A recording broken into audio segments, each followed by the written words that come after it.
Ahora vamos a pasar a los tejidos especializados, el tejido conectivo, ¿no?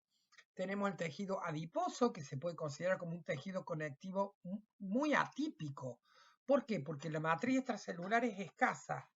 ¿Por qué? Porque las células que tiene, que son los adipocitos, son lípidos, tienen lípido, entonces hacen un almacenamiento de gran cantidad de sustancias muy pesadas, como son los triglicéridos o como son los lípidos.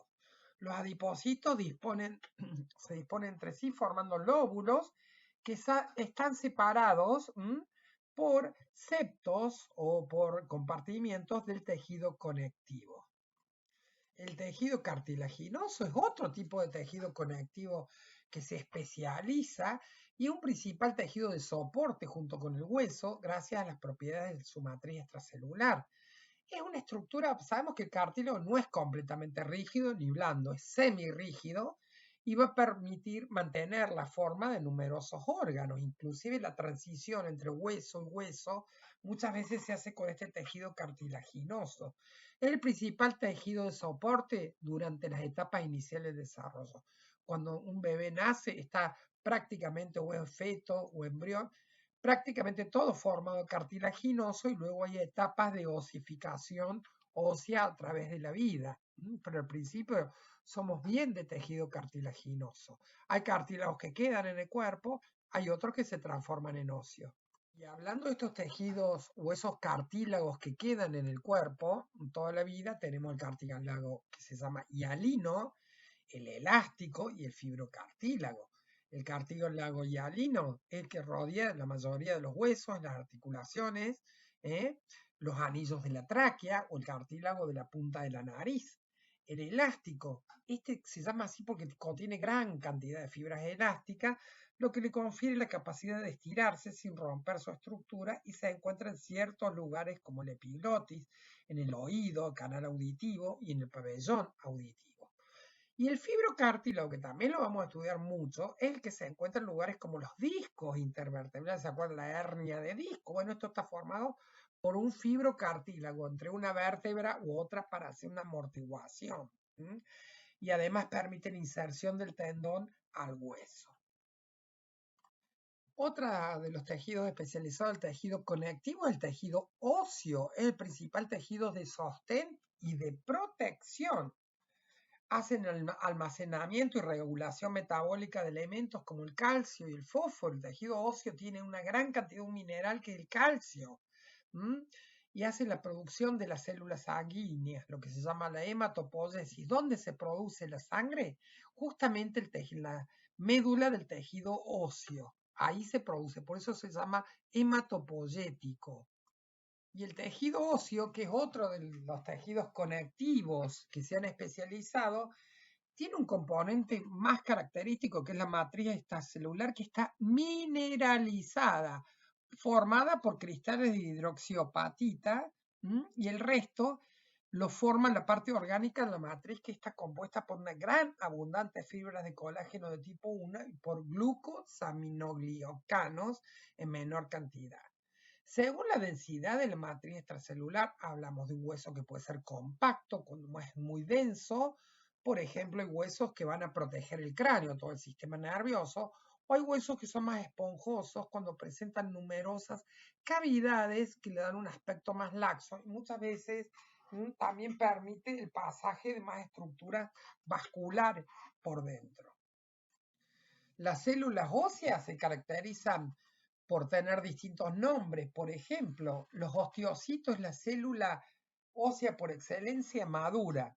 Después tenemos el osteoblasto. Blasto siempre esta terminación quiere decir que es inmadura, que está a punto de madurar. Osteoclastos son los que destruyen a las células cuando, por ejemplo, se han dañado una fractura. Los osteocitos son destruidos por los osteoclastos. ¿Para qué? Para que se vuelva a formar los osteocitos, es decir, un ciclo celular muy importante. Y tenemos las células osteoprogenitoras, que son las que van a generar las nuevas células óseas. ¿En qué caso? Cuando han cumplido su ciclo celular o cuando hay una lesión, una fractura, este mecanismo va a actuar muy bien para que se reparen los huesos.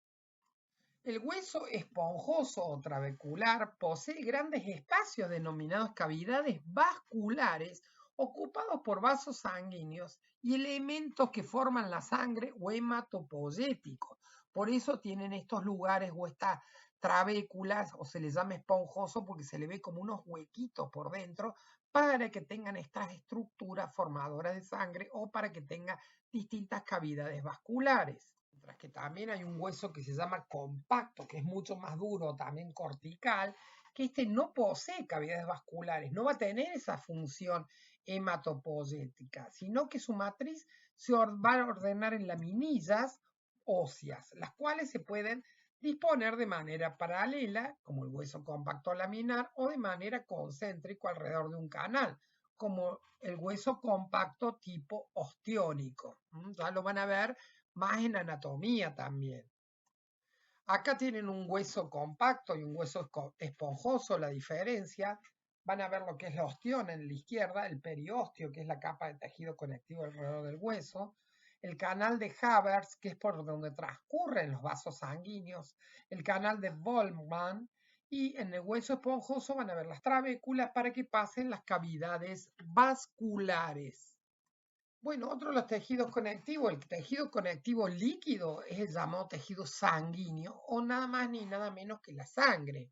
Es el tejido conectivo líquido compuesto por células y una matriz extracelular cuyo volumen es superior al de las células. Es decir, hay más matriz que células. Cumplen funciones de defensa, ¿con qué? Con los glóbulos blancos, de nutrición, con la linfa, los glóbulos rojos, de transporte, de protección, de termorregulación y de equilibrio tan importante ácido-base. Se encuentra dentro de los vasos sanguíneos, por ahí es donde circula, y en las cavidades cardíacas. Acá podemos ver los glóbulos rojos, esas pastillitas forma roja, después tenemos linfocitos, el glóbulo blanco, ese que se ve acá está en color lila, después tenemos plaquetas, que son los fragmentos celulares que van a hacer una coagulación, van a constituir un trombo, es decir, un taponamiento ante una pérdida sanguínea, y ya vamos a estudiar más en específico lo que es el tejido sanguíneo. Vamos a ver que el tejido sanguíneo se divide en dos, en lo que es los elementos corpusculares, llamados así porque tiene corpúsculos, que ¿cuáles serían? Los glóbulos rojos, llamados eritrocitos. Eritro quiere decir color rojo, células rojas. Glóbulos blancos o leucocitos. Leuco quiere decir células blancas. Y las plaquetas o trombocitos que son fragmentos celulares. Esos serían los elementos corpusculares, mientras que el plasma es la matriz extracelular que le da esa fluidez a la sangre, es amarillenta y está compuesta por proteínas como fibrinógeno, mucha globulina y albúmina. Cuando ustedes dicen donen plasma, muchas veces hay que tener en cuenta todas estas proteínas presentes en la misma. El tejido muscular, ya que es uno de los grandes tejidos especializados junto con el nervioso, el muscular, está constituido por células que se llaman miocitos. Toda la palabra mio quiere decir músculo o son las fibras musculares. Utiliza el ATP, adenosín trifosfato, para generar fuerza, mantener la postura que tenemos, porque hay músculos que son posturales, y generar calor. Tiene las características propias como son excitabilidad, contractibilidad, elasticidad y extensibilidad. Está rodeado siempre por un tejido conectivo que se llama fascia o la fascia muscular y se clasifican en estriado, como habíamos dicho, esquelético, que son los voluntarios, como el bíceps, tríceps, cuádriceps, estriado cardíaco, que es la bomba cardíaca, que es el corazón, que tiene una contracción que es involuntaria, está regulada por el sistema nervioso autónomo, y liso, que son los músculos viscerales que hacen los movimientos peristálticos o se contraen o podemos decir aumentan el tono para favorecer el retorno de la sangre, de la linfa, etcétera, etcétera. Acá vemos el hueso, el perimicio, cuál es la parte por donde pasan los vasos, el endomicio, y el epimicio y cómo va a terminar en forma de tendón para insertarse en el hueso correspondiente. Músculo estriado, llamado así porque tiene estría, también se llama voluntario, puesto que es capaz de producir movimientos conscientes, es decir, inervado por fibras nerviosas que parten del sistema nervioso central, todo lo que sea voluntario. Sus células son muy largas, alargadas y fusiformes, y el tejido muscular asociado al esqueleto y responsable de los movimientos locomotores. Es decir, yo quiero caminar y ordeno caminar, sentarme, parar, mover brazos, jugar al tenis, y todo lo que sea movimiento lo hago a través de este tejido muscular estriado. Ahora dijimos que había un músculo que era mixto, que era el estriado, pero que no era voluntario como el cardíaco. Todo el mundo sabemos que el corazón es una bomba, es un músculo que y va a formar las paredes del corazón o el miocardio. Su función es la contracción muscular controlada por el sistema nervioso autónomo y por mecanismos intrínsecos del propio corazón que se llama sistema cardionector, que se va a tener como una autorregulación de contracción de tantos latidos por minuto. Sus células son mononucleadas, es decir, que tienen un solo núcleo y son ramificadas y están unidas entre sí por discos intercalares que son bien complejos de uniones intercelulares. ¿Por qué? Porque este músculo cardíaco necesita contracciones a lo largo de toda la vida ininterrumpida, porque si se para el corazón sabemos lo que puede pasar. Entonces, estas uniones celulares también son muy importantes en las fibras cardíacas. El músculo liso también se denomina involuntario plano, no necesita grandes estriaciones porque no va a hacer un movimiento. Son células fusiformes que no se ramifican y cada célula también tiene un solo núcleo en la posición en el medio o en posición central.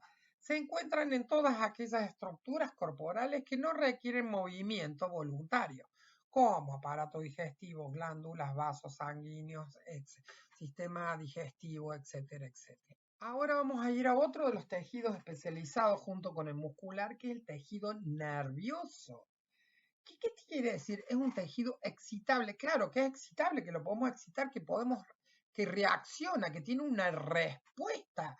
Por ejemplo, ante determinadas acciones va a responder por sí solo. Está conformado por células nerviosas y células de sostén que se llaman neuronas y las de sostén que se llaman glía. Envía y recibe estímulos sensitivos y motores, es decir, recepta una señal y la integra y da una respuesta. Por ejemplo, si yo toco la plancha y me quemo o algo caliente, mi cerebro hace que yo tenga una respuesta para no seguirme quemando. Envía y recibe estímulos, forma centros de integración. Hay veces que para hacer una respuesta tiene que integrar conocimientos, permite el control de otros tejidos y de órganos, es más, regula casi todo el organismo, es una estructura base para las funciones nerviosas superiores, hablemos de pensamiento, hablar, escuchar, etcétera, etcétera, y conforma el sistema nervioso central, el sistema nervioso periférico, que son distintos, el central, el que está todo rodeado en el cerebro, bulbo, hasta la médula, el periférico está constituido por los nervios, y el autónomo es el que tiene cierto automatismo que permite que el hombre haga otras tareas y no estar dependiendo del mismo para realizar acciones como digestión, respiración, latidos cardíacos, etcétera, etcétera. Esta es la estructura de un tejido nervioso y ustedes ven como cables, ¿no? Como cables que se conectan, como o unas fibras de internet, y realmente así es. Esas son las neuronas con sus extensiones que van a transmitir la información. Es la computadora. Como de ahí se basa todo. ¿Cómo vamos a transmitir e integrar la información y almacenarla también?